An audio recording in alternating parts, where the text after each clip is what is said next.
네, 민주화를 위한 미얀마 시민들의 봄의 항쟁이 3개월 넘게 이어지고 있습니다. 이 과정에서 군부의 강경 진압으로 많은 민간인 희생자가 발생했고 국제사회의 공조 필요성까지 제기되고 있는데요. 이런 미얀마 실태를 집중 보도하는 건 물론이고 본격적인 행동 모색에까지 나선 한 국내 언론사가 있습니다. 현 시점에서 언론의 역할은 무엇인지 엄진아 기자가 Q+에서 취재했습니다. ဒီချင်းတွေဒီနေရာမှာရှိတယ်ဒါလှိုင်သာယာပေါ့နော်လှိုင်သာယာမှာဒီစစ်ကားတွေသူတို့အစီး90ကျော်လောက်သွားပြီးတော့လှိုင်သာယာမြို့တွေကိုဖိတယ်ပြီးတော့လူတွေအများကြီးတေကြတယ်သူတို့စစ်တပ်တွေနဲ့ညခဏကျွန်တော်ဒါဆိုလို့ချင်းကျွန်တော်နေရောထိရတဲ့အမျိုးသမီးတယောက်ပေါ့နော်ဒီလူတွေတွေကခုခံဟို test တွေပေါ့နော်ခုခံနေရတဲ့လူတွေသူတို့မှဘာလဲဆိုတော့ခေါင်းမှာကျွန်တော်စောက်လို့ရေးမှာသုံးတဲ့အုတ်ထုတ်ပါမယ်အများသူဖန်ခံနေရတာကတွေ့ပြီးဆိုသူတို့ဘာမှမပြောဖန်သွားတယ်ရှိသမျှသတင်းသမားတွေကိုသူတို့ရှိတယ်မရှိရှိရဟာကိုအဲ့ခံပြီးတော့သူတို့တွေအကုန်လုံးဖြစ်ကြတယ်ပြီးတော့လည်းကျွန်မကကလေးရှိတယ်ယောက်ျားလည်းရှိတယ်အခုဆိုရင်သူတို့အနေနဲ့ဘယ်လောက်များလဲဆိုရင်အမေနဲ့သမီးကိုကျွန်မတနေရာရွှေ့လိုက်ပြီ 미얀마 상황이 극단으로 치달을 때 시사인은 곳곳에 숨어서 취재를 이어가고 있는 현지 기자들을 인터뷰했습니다. 그리고 지금도 적극적으로 보도하고 있습니다. 과연 시사인은 왜 이들의 이야기에 집중하는 건지 질문을 하고 싶습니다.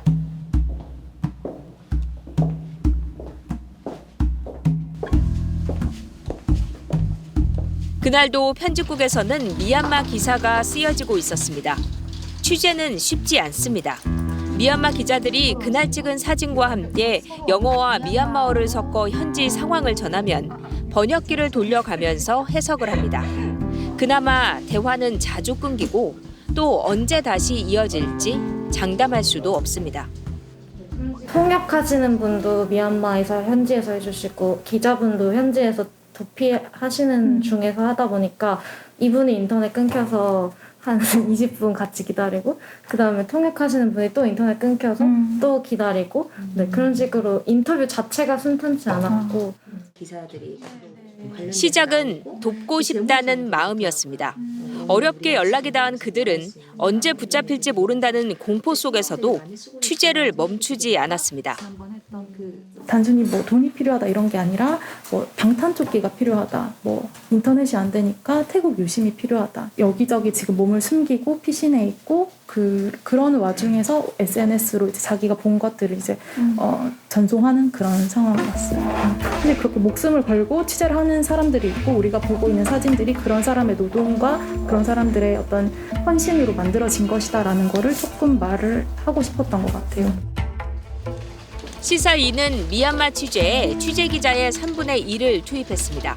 인터뷰에 그치지 않고 미얀마 기자들에게 지면 자체를 내주기도 했습니다.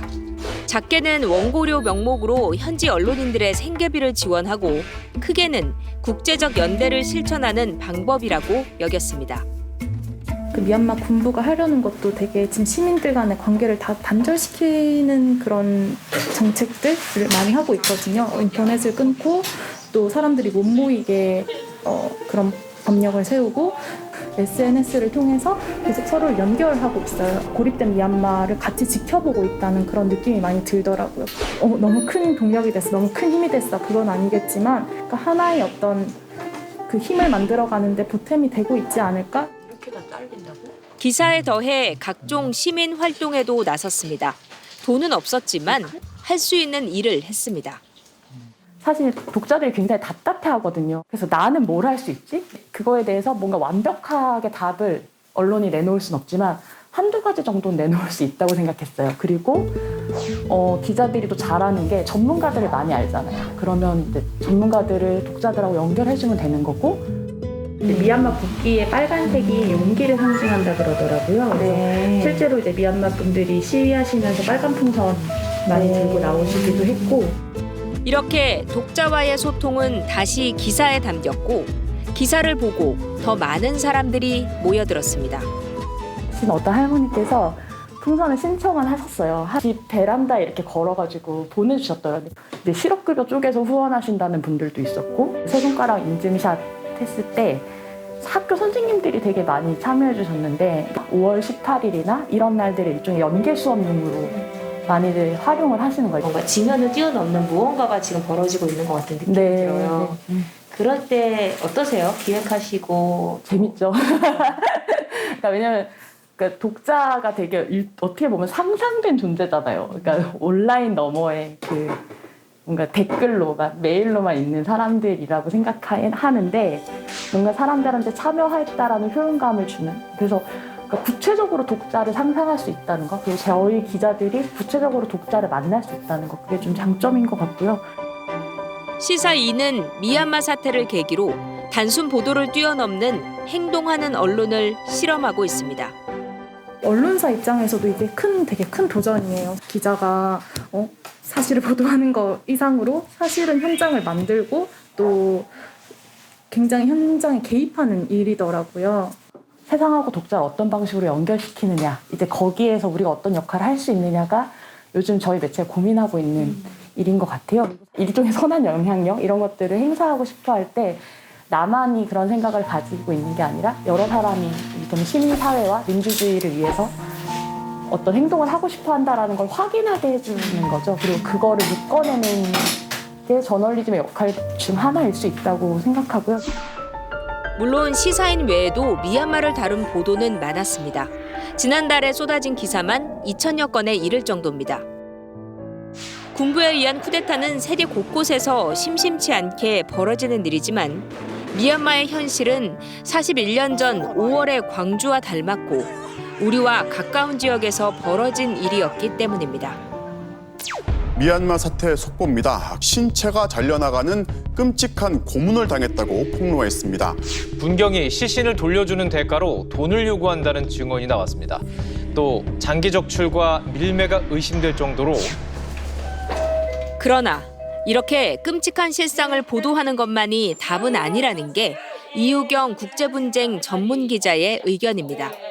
이렇게 국제 이슈에 한국 언론이 관심을 쏟아부은 적이 있었던가, 우리가 알아야 될 의제로서 설정하는 그런 기능에서는 굉장히 긍정적인 역할이 있었다고 봐요. 한 발 더 들어가서 질이 어땠는가, 그리고 기사 보도량에 비해서 다양성이라든가 그 이슈의 깊이라든가 이면의 분석이라든가 이런 거는 굉장히 부족했던 것 같아요.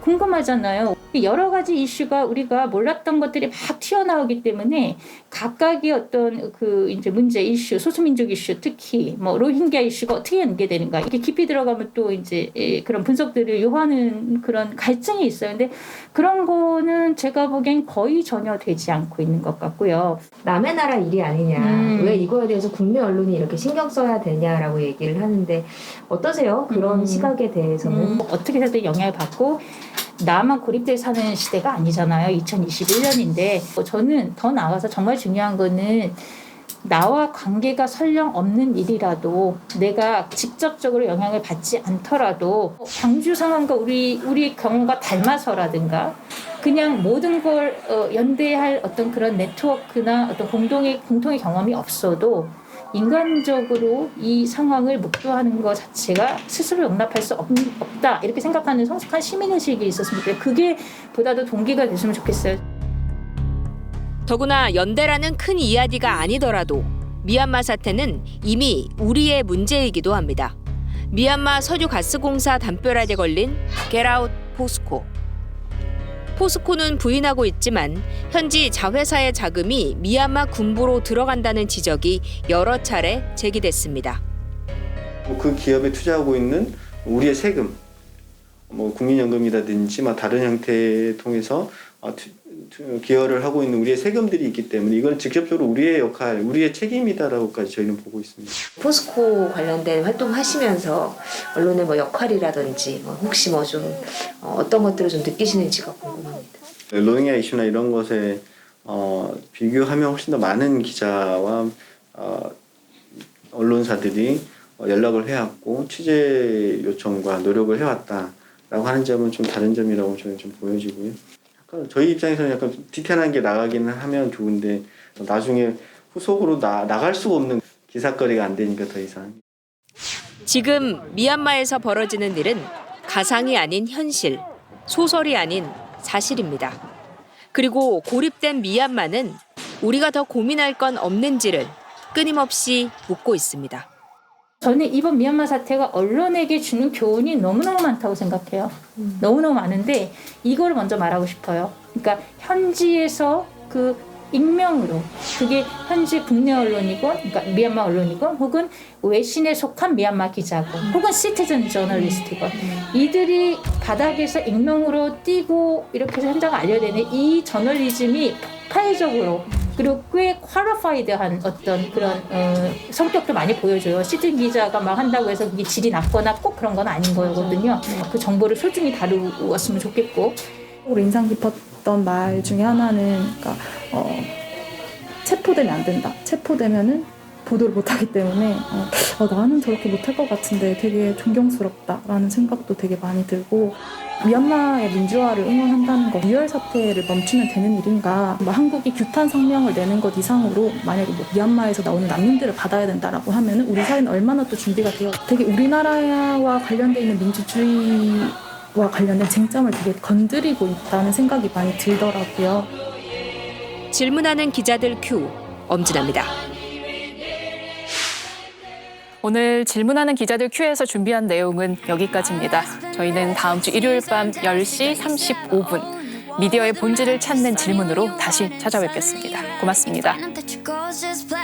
Every day, every night, I've been thinking back on you and I